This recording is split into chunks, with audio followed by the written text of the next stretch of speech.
me start with something simple. You've been speaking your entire life before you had goals, before you had beliefs, before you even knew who you were. Language was there first. And because it arrived so early, most people never question it. They assume words are just labels, harmless sounds we attach to things so we can communicate. But that assumption alone has shaped more lives than any belief system ever has. Because words don't just describe reality, they frame it, they limit it, they expand it. They train your nervous system how to respond to the world. Most people think reality creates a language. But what if it's the other way around? What if language creates the lens through which reality is experienced? Think about this. If you didn't have a word for something, could you even recognize it? If you didn't have language for an emotion, how would you process it? If you didn't have words for possibility, success, failure, or identity, how would you define your life? Language isn't passive. It's the operating system. And the reason this matters is because most people are running an operating system they never installed consciously. They inherited it from parents, from schools, from culture, from systems that needed them predictable, manageable, and compliant. Now pause for a second. This isn't about blame. This isn't about villains. This is about awareness. Because the moment you realize language shapes perception, perception shapes behavior, and behavior shapes outcomes, you stop treating words casually. You start listening. And once you listen closely, you notice something unsettling. People constantly describe themselves in ways that lock them into patterns. I'm bad at this. I'm not a disciplined person. I always struggle with money. I'm just not confident. Those sentences feel harmless, honest even. But honesty without awareness can still be destructive because the nervous system doesn't hear intention, it hears instruction. Every sentence you repeat becomes a rehearsal. Every label becomes an identity cue. Every phrase becomes a pattern. And repetition turns language into belief, belief into behavior, behavior into reality. That's not philosophy, that's conditioning.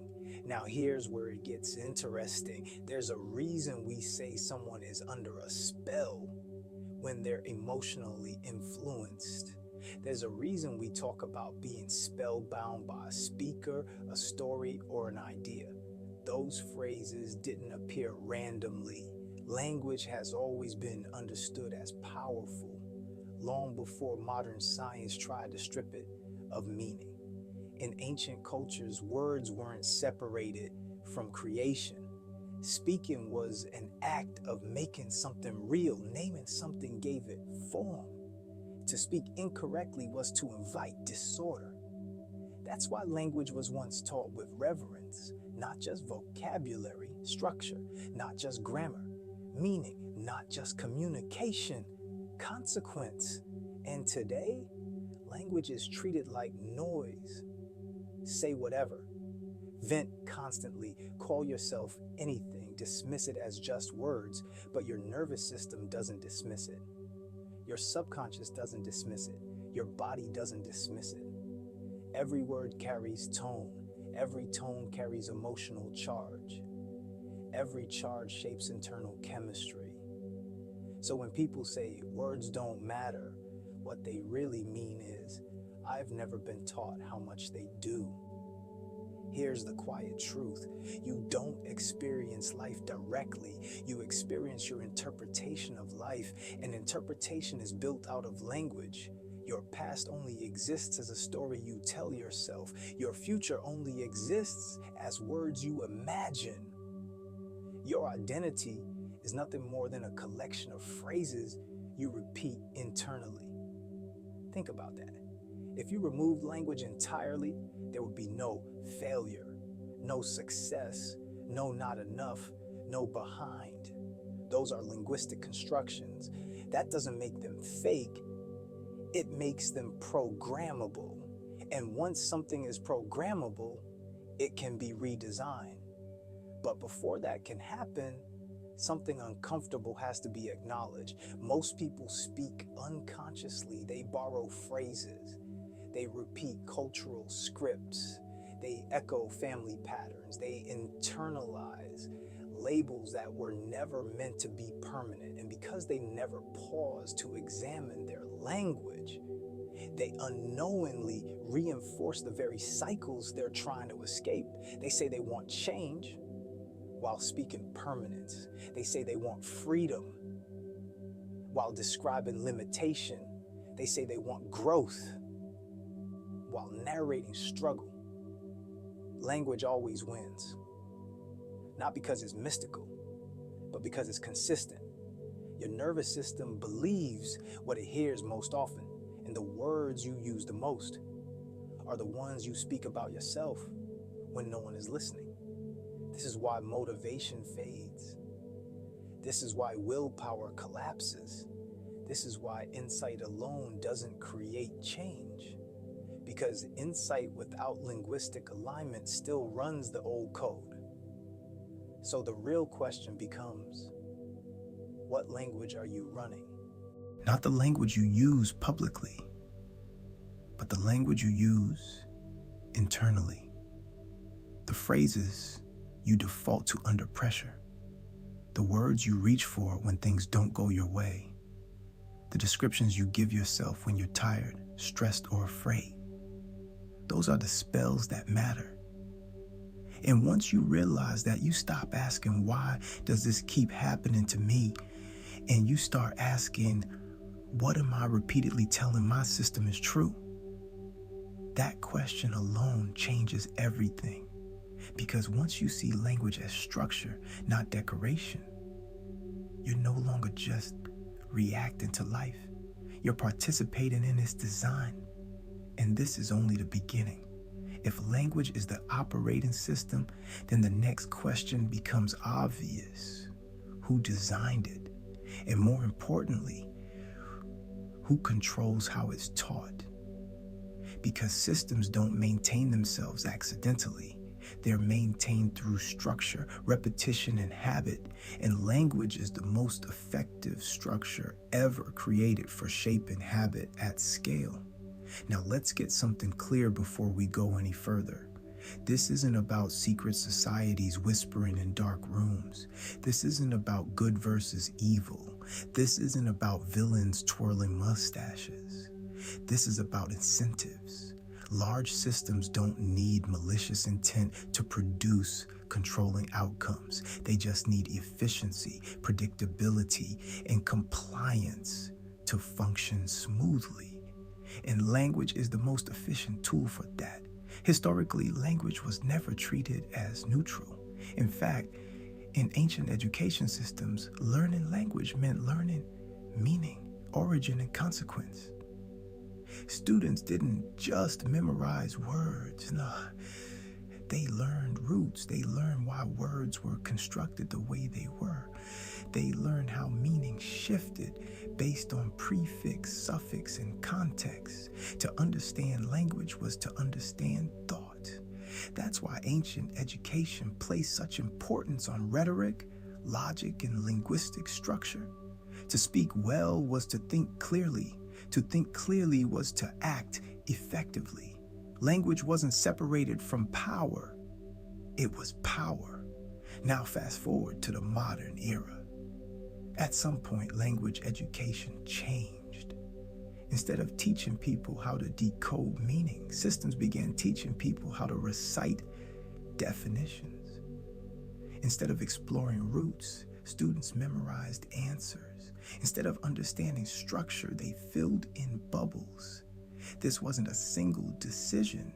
It was a gradual shift. Efficiency replaced depth. Standardization replaced nuance.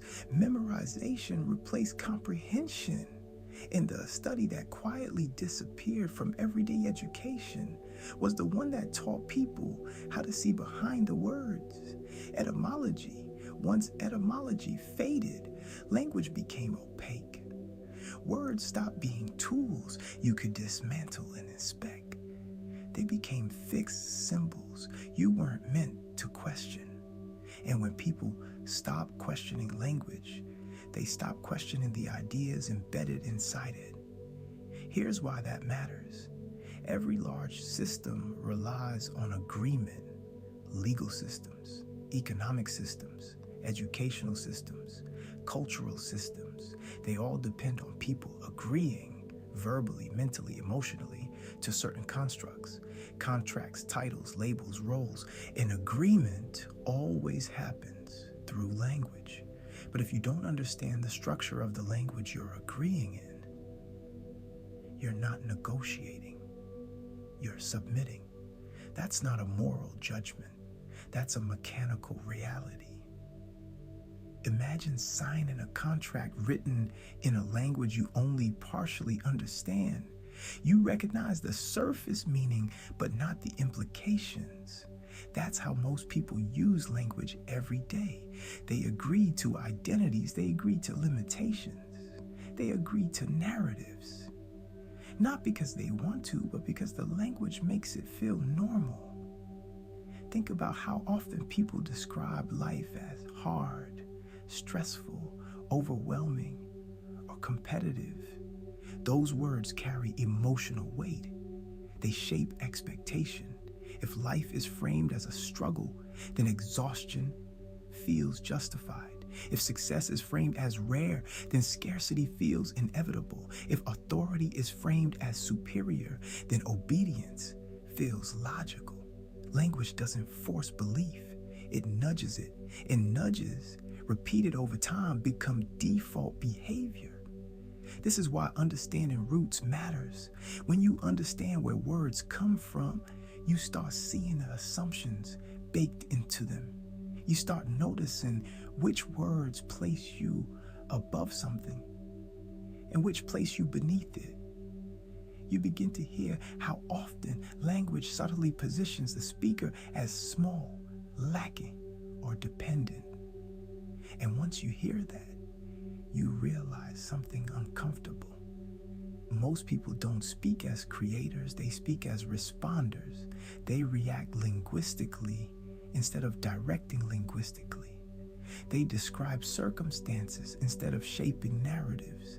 And because language and cognition are intertwined, this linguistic passivity becomes mental passivity. Here's another important distinction. Language doesn't just influence thought, it influences emotion. Certain words activate stress responses. Experts, institutions, media, titles, and authority feels necessary when comprehension is gone. Again, not evil, just efficient. Because a population that can't interpret language deeply will default to accepting definitions rather than questioning frameworks. And frameworks determine reality. This is why slogans work. This is why sound bites spread. This is why repetition beats logic. Short, emotionally charged phrases bypass critical thought and lodge directly into memory. The less linguistic depth someone has, the more easily they absorb surface-level messaging. That's not an insult, it's a neurological truth. The brain prefers efficiency.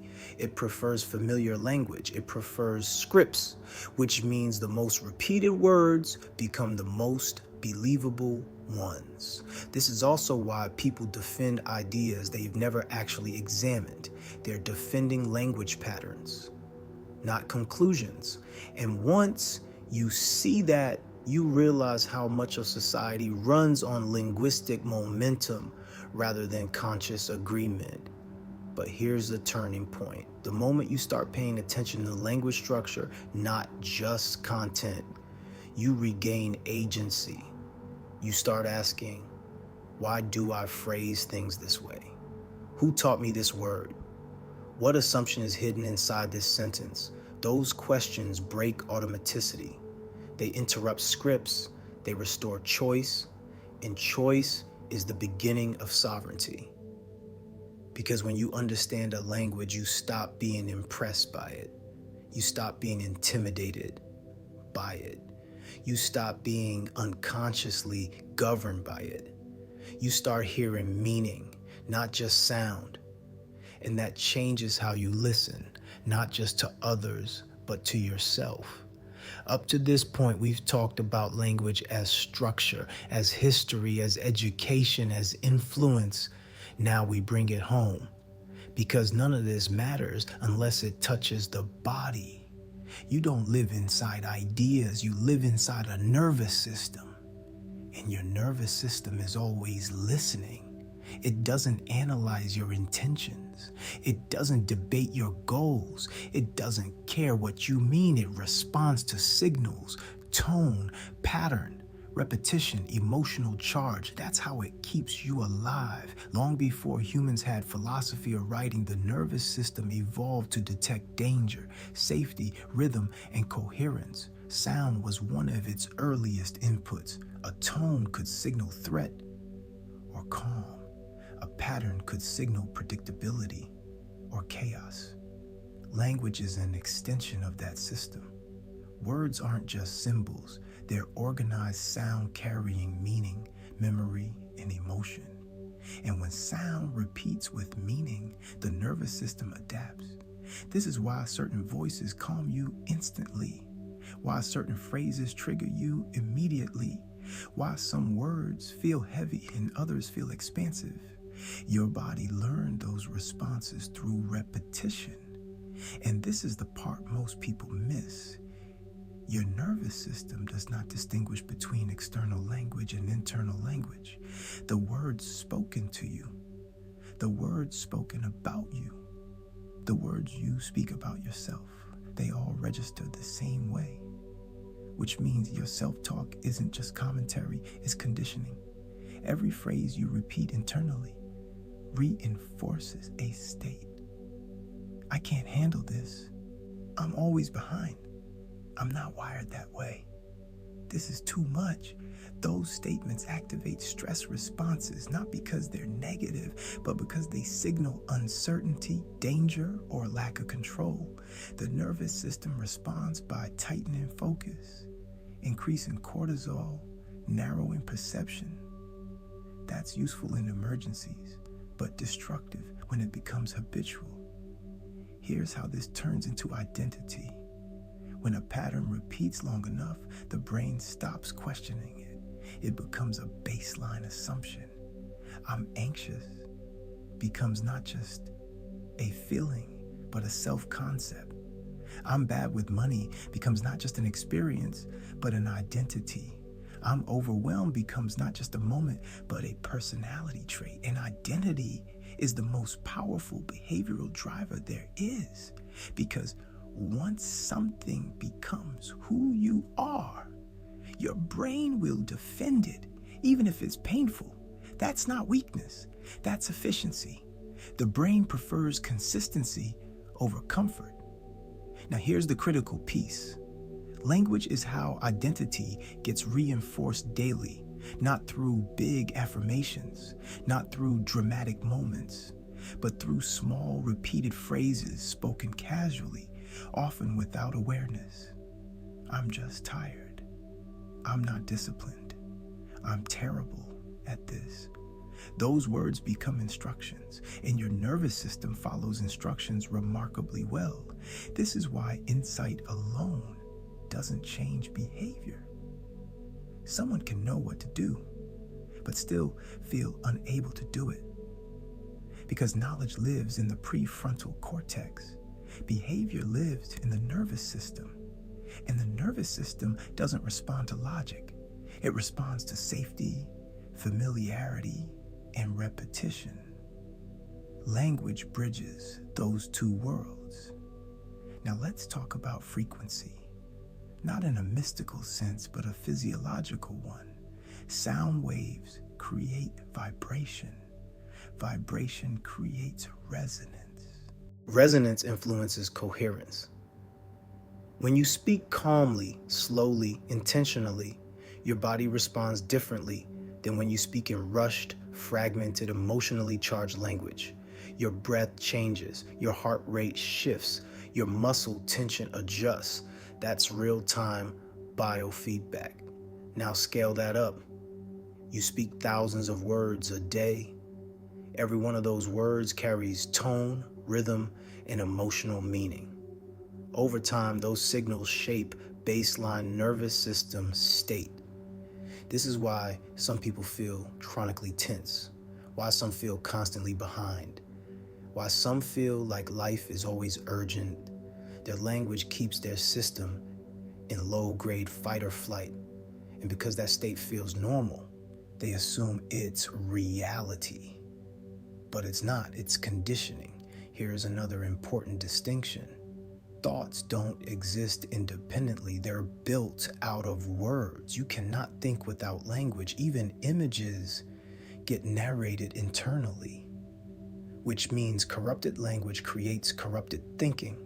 If your vocabulary for challenge is limited to struggle, pain, and stress, your experience of challenge will reflect that. If your vocabulary for growth is limited to hustle, grind, and sacrifice, your nervous system will brace every time you try to improve. Language determines emotional context. Context determines biological response. Biological response determines behavior.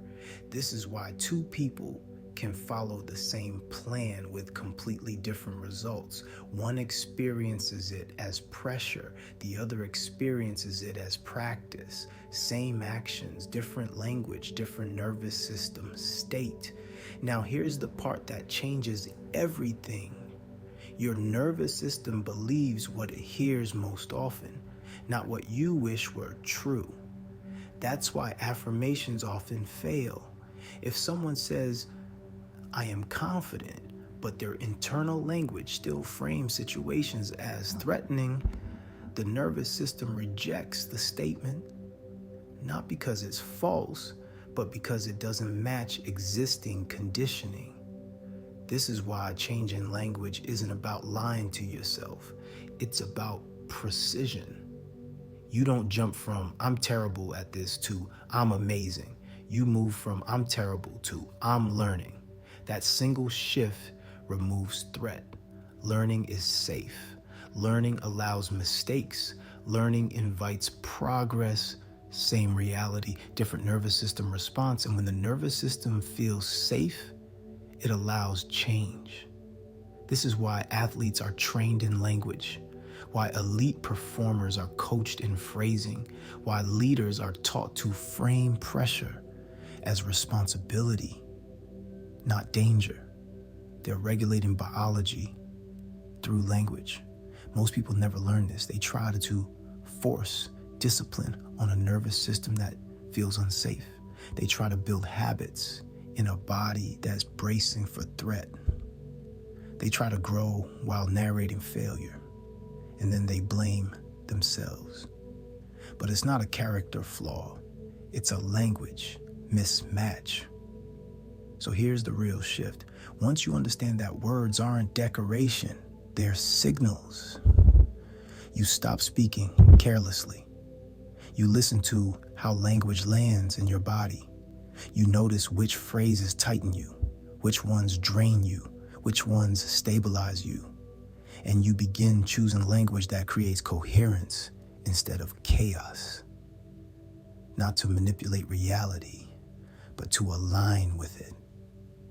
In the next part, we're going to bring this into the everyday phrases people use constantly, phrases that seem harmless, even responsible, and show how they quietly reinforce limitation, stress, and stagnation. Once you hear them, you'll never hear them the same way again. By now, it should be clear that language isn't just something you use. It's something that uses you if you're not paying attention.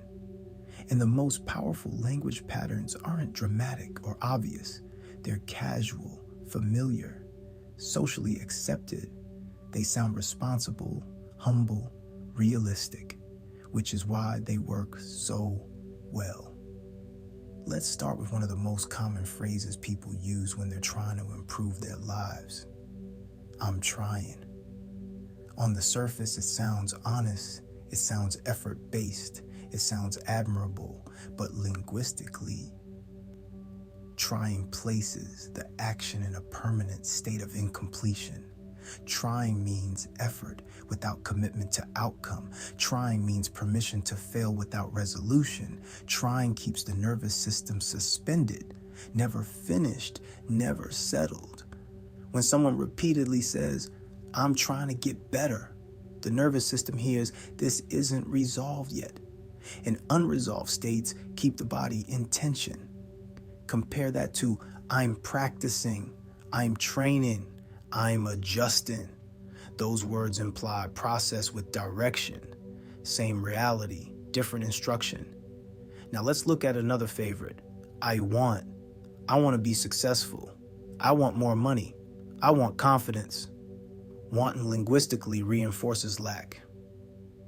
Wanting says, "I don't have this." And when that phrase is repeated, the nervous system organizes around absence instead of movement. Desire itself isn't the issue. The issue is how desire is framed. Want keeps the object distant. Want keeps fulfillment hypothetical. Compare that to, "I'm building, I'm creating, I'm stepping into." Those words signal motion, not deficiency. Now listen to this one carefully. I need to change. I need more time. I need money. Need triggers urgency. Urgency triggers stress. Stress narrows perception. Need puts the nervous system into emergency mode. Emergency mode is excellent for survival, terrible for creativity, clarity, and long-term growth. When your language constantly signals need, your body behaves as if something is wrong, even when nothing is immediately threatening. And that constant background stress becomes identity. I'm always under pressure. I'm always behind. I'm always catching up. Now let's move to language people use about themselves. I'm bad at this. I'm not wired that way. I've always been like this. Those phrases sound like acceptance, but linguistically they're closures. They shut down possibility. They turn temporary experiences into permanent traits. And once something is framed as identity, the nervous system stops exploring alternatives. Why try if it's just who I am? This is how people accidentally lock themselves into patterns they don't actually want. Not because they lack discipline, not because they lack intelligence, but because their language keeps reinforcing a closed loop. Here's another subtle one. I'm overwhelmed. This phrase is so normalized that people don't even hear it anymore. But overwhelmed implies being overtaken, submerged, exceeded. It signals helplessness. When spoken repeatedly, it trains the nervous system to brace instead of organize. Now compare that to, there's a lot here. I'm prioritizing. I'm sequencing. Those phrases create agency. Same workload, different nervous system response. Here's the important thing. This isn't about being overly careful or robotic with language. It's about noticing patterns. Your nervous system doesn't respond to one sentence. It responds to repetition. Which phrases do you repeat under stress? Which words do you default to when things feel uncertain? Which labels do you casually assign to yourself? Those are the spells that matter. Now let's talk about contracts. Not legal ones, linguistic ones. Every time you describe a situation, you're agreeing to a frame. When you say, "This always happens to me. People are just like that. That's just how life is." You're signing an invisible agreement, and agreements shape expectation. Expectation shapes attention. Attention shapes experience. This is why people recreate the same dynamics over and over without realizing it. They're not cursed, they're consistent. Consistent in language, consistent in framing, consistent in identity cues. Here's another one. People don't notice.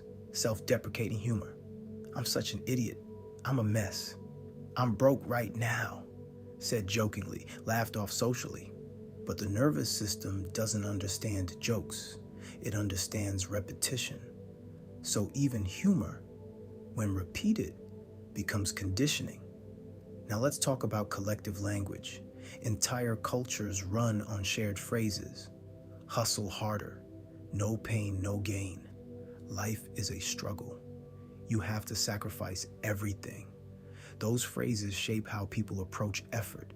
They frame growth as suffering. They frame success as depletion, which is why burnout becomes normalized. People think exhaustion is proof of progress because language told them so. Now here's the shift. Once you start hearing these patterns, you don't judge them, you translate them, you ask, what is this phrase telling my nervous system? What behavior does it reinforce? What identity does it support? And then you choose. You don't deny reality. You don't sugarcoat difficulty. You simply stop reinforcing limitation unconsciously. You begin speaking in ways that create stability. Stability allows effort. Effort allows repetition. Repetition creates mastery. This is how change actually happens, not through motivation, not through force, but through linguistic alignment. Now here's the most important realization of this entire section. Most people are not failing because they lack potential. They're failing because their language keeps instructing their system to stay where it is. Once that language changes, not dramatically but consistently, behavior follows, and behavior creates results. At this point, something should feel different, not dramatic, not explosive, just clearer. Because once you see how language works, you can't unknow it. You start hearing patterns everywhere. You start noticing how often people speak from habit instead of intention. You start catching yourself mid-sentence, not to correct yourself obsessively, but to choose. And that choice is where sovereignty begins. Linguistic sovereignty doesn't mean controlling every word you speak. It doesn't mean walking on eggshells. It doesn't mean pretending life is easy. It means understanding that language is an interface. And once you understand the interface, you stop using it accidentally. You begin using it deliberately. Here's the most important shift. You stop asking language to motivate you and start using language to stabilize you. Stability is what creates consistency. Consistency is what creates change. And change only sticks when the nervous system feels safe enough to sustain it. This is why people who suddenly change usually don't change at all. They change how they speak. They change how they frame effort. They change how they narrate difficulty. And the rest follows. Now let's clarify something crucial. This isn't about controlling reality with words. It's about aligning your internal system so reality can respond naturally. When language is chaotic, the nervous system is chaotic. When the nervous system is chaotic, behavior is inconsistent. When behavior is inconsistent, results feel random. But when language becomes coherent, something stabilizes. Your body stops bracing. Your attention widens. Your behavior becomes repeatable. And repeatable behavior is the foundation of mastery. This is why elite performers, athletes, leaders, artists are trained in language, not inspirational quotes, not hype, precision. They learn how to describe pressure without turning it into threat. They learn how to frame challenge as responsibility, not danger. They learn how to speak effort without attaching shame or identity collapse. They don't say, I'm failing. They say, I'm adjusting. They don't say, I'm not good enough. They say, I'm refining.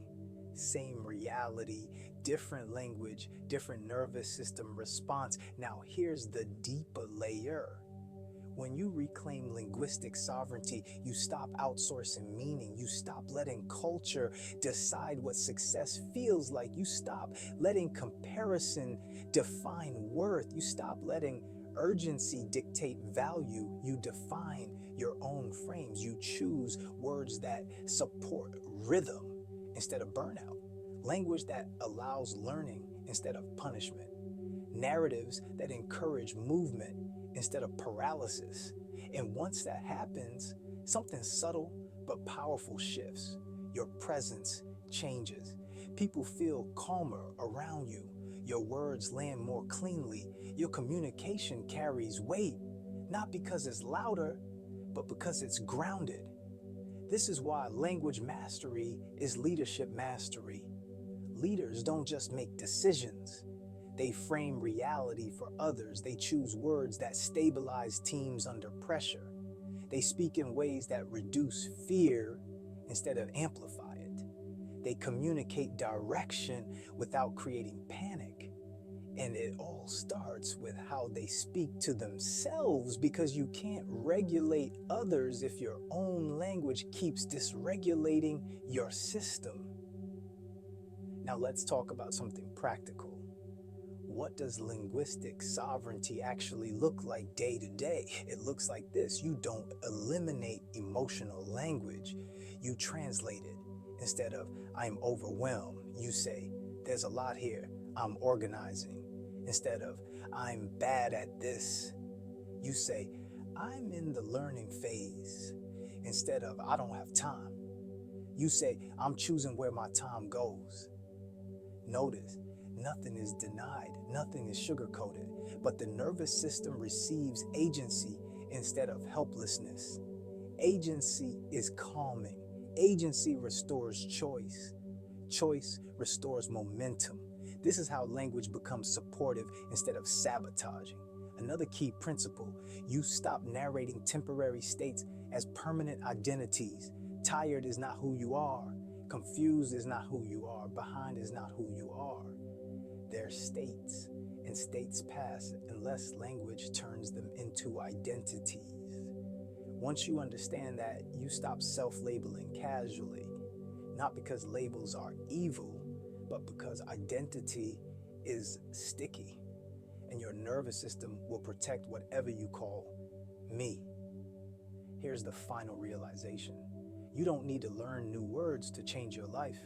You need to become aware of the ones you already use, the phrases you repeat, the frames you default to, the stories you reinforce. Change happens when awareness meets repetition. Not overnight, not perfectly, but inevitably. This is why some people seem to evolve effortlessly. They're not forcing growth. They're not fighting themselves. They're not constantly trying to fix who they are.